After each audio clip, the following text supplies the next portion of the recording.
It's Joseph Broster here again, and excuse the background noise. It's just my dad's uh, uh, uh, girlfriend came to visit, and she is doing her own thing. So excuse me if she makes any noise, but I can't exactly control her. Anyway, that sounded bad. I'm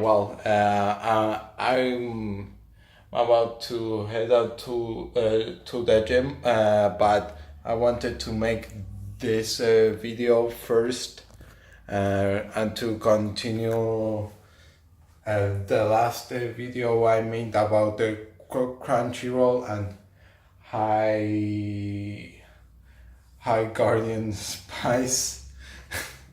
I keep on forgetting the name because I don't care much about that show anyway. But yeah, so I have concluded that Crunchyroll is pandering to the wrong audience. I have no idea how to put this in words because I don't know what they are trying to go do with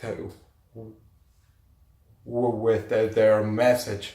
The all woman TV show anime that they are doing, like, I don't understand the reason behind this. Seriously, I mean, there are a lot of good shows with a strong female cast.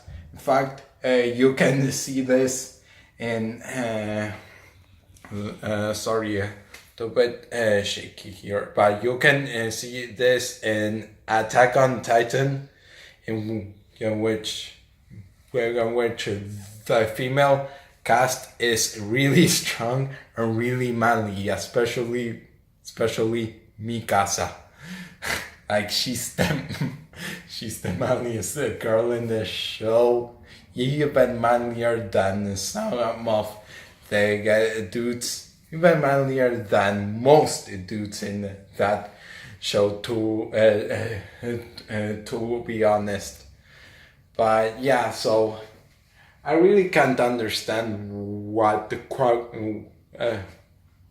agenda Crunchyroll has.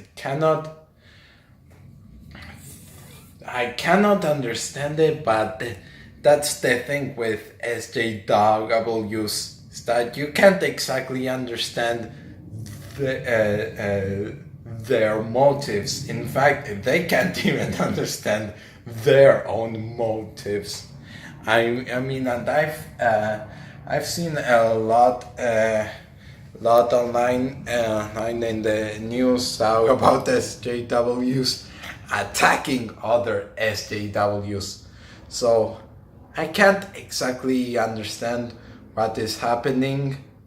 And since I'm in Argentina, I am far away from this stuff.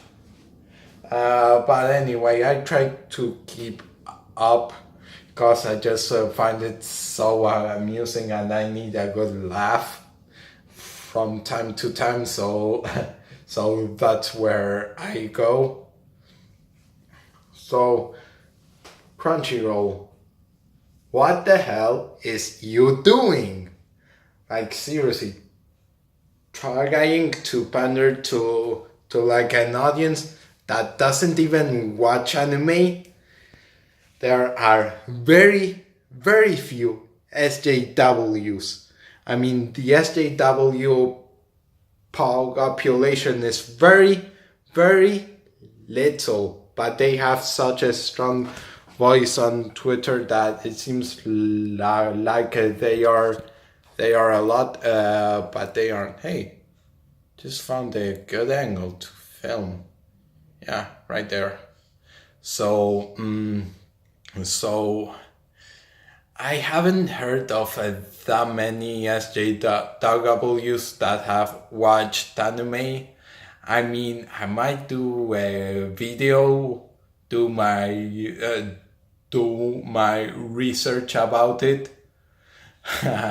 Don't know what this channel is gonna turn into. If it's just gonna be about this, might go back and forth. So yeah, I mean, if SJWs began to watch anime, I'm sorry, my arm is getting really tired here. Okay, so if SJWs were to watch anime, they would be pretty much enraged, cause I mean, you got a lot of fan service, and they'll see that as anime subjectifying and the women.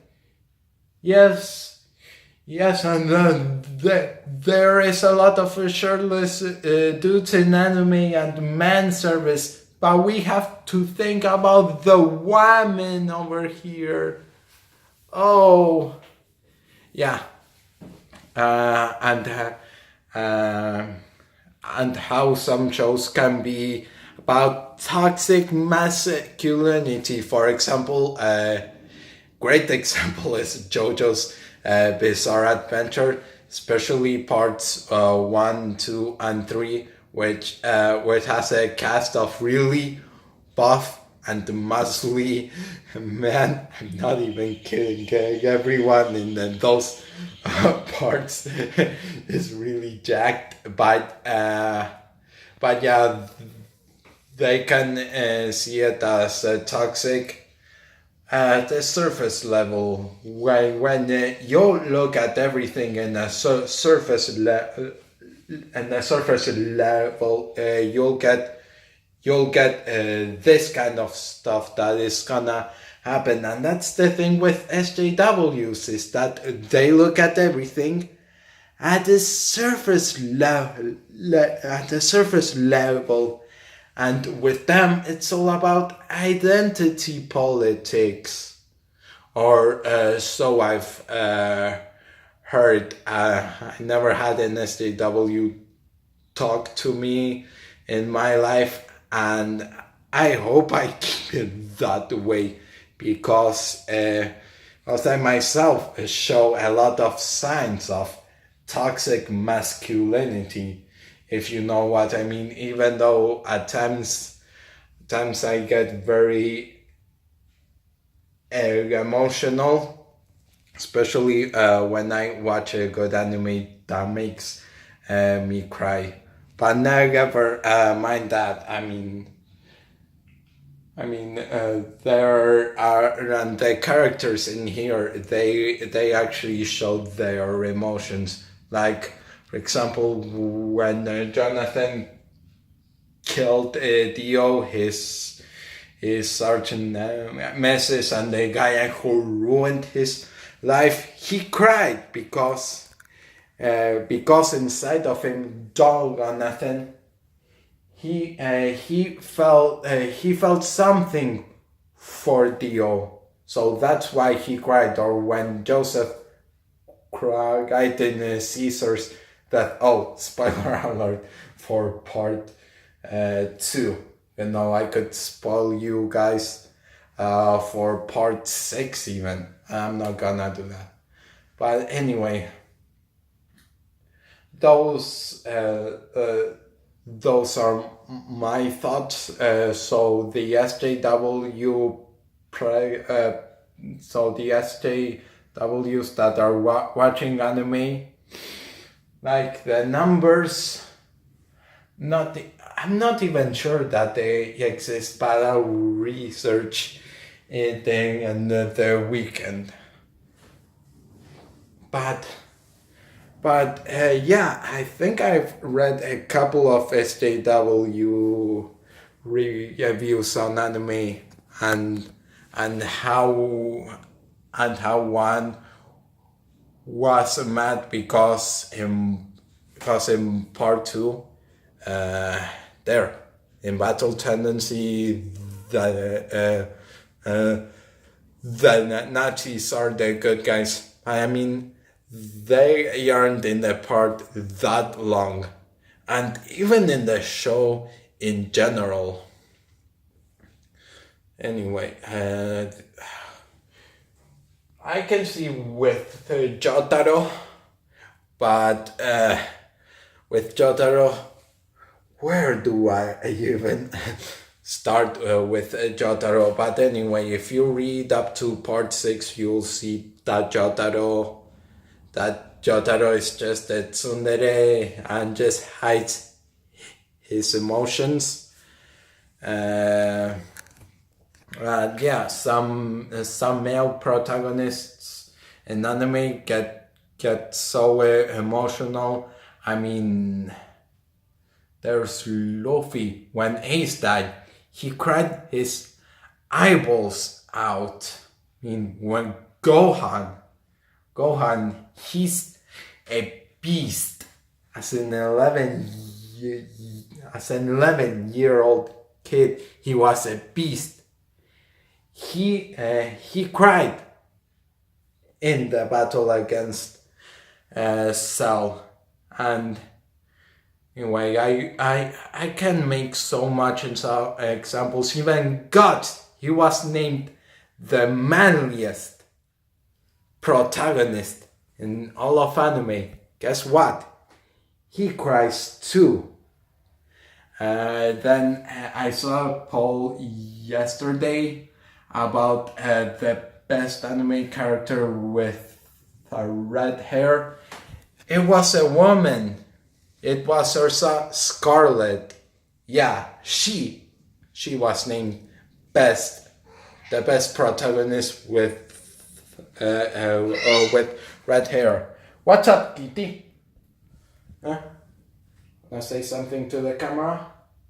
No? That's right. You should be ashamed for interrupting me. Okay, so I think I'm gonna cut the feed over here. You guys are beautiful. I love you guys, and thank you for supporting me.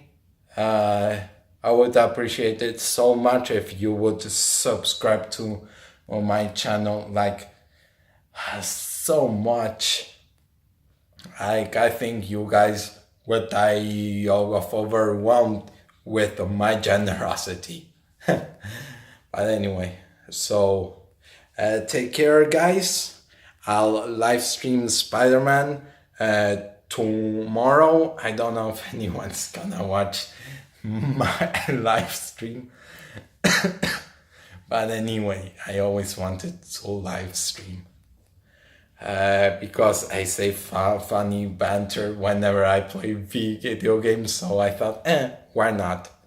Okay, so thank you guys so much. Please take care of yourselves.